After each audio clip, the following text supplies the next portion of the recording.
Okay, this is Saturday, the 8th of June, and this is Rock Ridge on Frank Reeder Road. And this area is the beginning of a wetlands that is a part of Rock Ridge.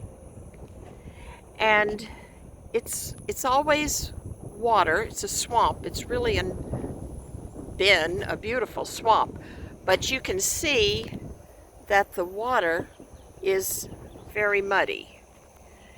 We've had a lot of rain in the last few days, and for a while I've noticed and filmed mud in the swamp here.